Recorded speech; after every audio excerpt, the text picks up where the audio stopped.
Hi everyone, welcome back to the Grey Echoes. आज हम बात करेंगे एक और ट्रू हॉरर स्टोरी की। कुछ कहानियाँ सिर्फ कहानियाँ नहीं होती, वो सच्चाई होती है। एक ऐसी सच्चाई जो सिर्फ वो लोग समझ पाते हैं जो उसका शिकार हुए हों। एक भूल, एक छोटी सी गलती और फिर शुरू हो जाता है एक ऐसा खेल जिसमें इंसान के पास सिर्फ दो रास्ते होते हैं, जिंदा बचने का या फिर कहीं खो जाने का।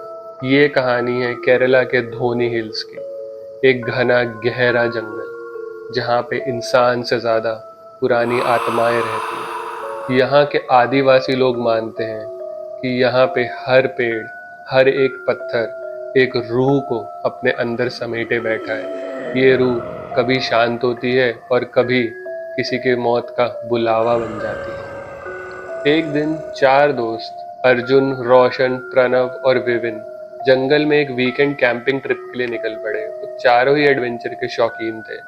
उन्होंने नदी के पास अपना कैंप लगाया और जंगल के सुकून के मजे लेने लगे। पर जंगल के सुकून के पीछे एक ऐसी चीज छिपी थी जो उन्हें देख रही थी। वो सिर्फ उनकी एक गलती का इंतजार कर रही थी। दोपहर होने लगी थी और जंगल में एक अजनबी सा सन्नाटा था।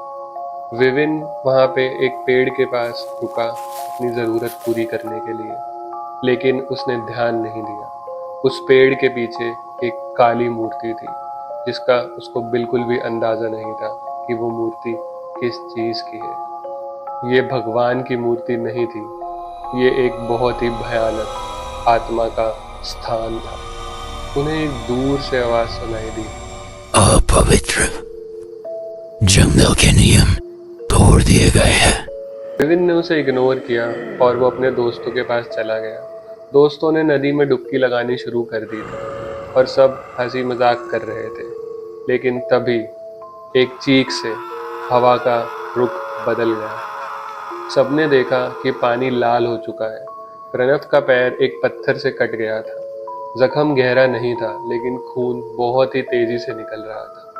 लेकिन जंगल में वो आत्मा अब खून का स्वाद चख चुकी थी। और तभी पानी से एक आवाज आई, अब तुम मुझसे नहीं बच सकते। रोशन और विविन ने डिसाइड किया कि रात होने से पहले वो फटाफट जाके मेडिकल स्टोर से दवाइयाँ ले आएंगे। वो दोनों दवाई लेने निकल पड़े। लकीली वो टाइम से मेडिकल स्टोर पहुंच गए और फिर वापस कैंप की तरफ निकल गए। लेकिन वापसी आते हुए अंधेरा बढ़ रहा था और उन्हें रास्ता कठिन लग रहा था।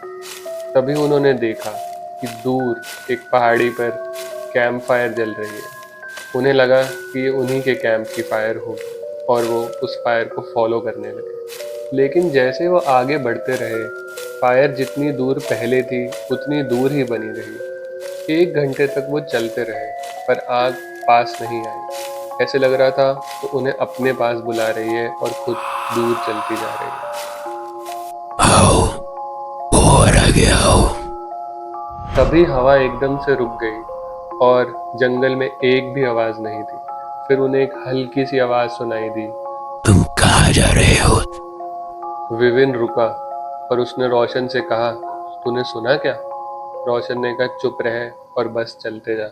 पर तभी दोनों ने देखा कि उनके सामने एक औरत खड़ी थी और उसका पूरा शरीर जल रहा था। उसके चेहरे पर सिर्फ एक हल्की सी हंसी थी, आंखें लाल थी। और फिर उसने कहा, तुम कहाँ जा रहे हो? यहीं रुको। वो दोनों चिल्लाए और तेज भागे।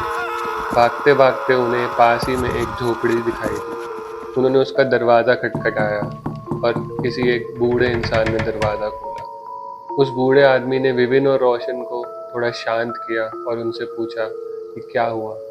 जब उन्होंने पूरी कहानी बताई तो वो समझ गया कि विविन ने उस जगह को अपवित्र कर दिया है और अब वो आत्मा उसको नहीं छोड़ेगी। उस बूढ़े आदमी ने उन्हें एक भस्म दिया और कहा कि ये शिव जी का रक्षा कवच है। अगर तुम शिव जी का नाम लेते रहोगे और इसको अपने माथे पे लगा के जाओगे तो वो आत्मा तुम्हारे पास नहीं आ पाएगी। जैसे ही वो उसकी झोपड़ी से बाहर निकले, उन्हें दूर से एक आवाज सुनाई दी, तुम मुझसे दूर नहीं जा सकते। वो आवाज सुन के विविन और रोशन बहुत ही डर गए, लेकिन उस बूढ़े आदमी ने उन्हें बोला कि कभी भी वापस मुड़ के मत देखना, सीधा अपने रास्ते की तरफ चलना। अगर तुमने उस आत्मा का चेहरा एक बार और देख लिया तो तुम कभी भी वापस नहीं आ पाओगे। दोनों ने अपने कैंप की तरफ चलना शुरू कर दिया। पीछे से आवाज़ें आती रही रुकने के लिए, मुड़ने के लिए, लेकिन वो दोनों शिव जी का नाम लेते हुए चुपचाप सीधा चलते रहे।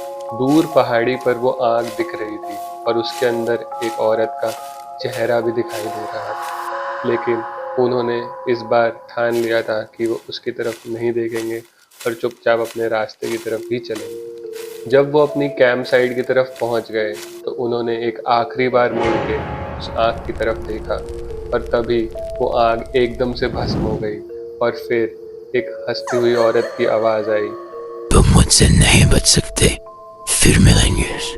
जब विविन और रोशन ने ये बात अपने बाकी दोस्तों को बताई तो सभी बहुत डर गए और सबने डिसाइड किया कि वो रात यहाँ नहीं बिताएंगे। सबने अपना सामान पैक किया और वो घर की तरफ निकल गए। जैसे तैसे वो अपने घर पहुंच गए। तो ये थी कहानी केरला के धोनी हिल्स में रहने वाली द फायर स्पिरिट की। अगर आपको ये कहानी पसंद आई तो प्लीज़ इस वीडियो को लाइक कीजिए और ऐसे ही और हॉरर स्टोरीज सुनने के लिए हमारे चैनल को सब्सक्राइब कीजिए। हम आपके लिए ऐसे ही और दिलचस्प हॉरर स्टोरीज लेके आते रहेंगे। लेकिन जाने से पहले मैं आप सबसे एक सवाल पूछना चाहता हूँ। इसका जवाब आप मुझे नीचे कमेंट सेक्शन में देना। अगर आप जंगल में कभी कोई आग देखो, क्या आप उसका पीछा करोगे?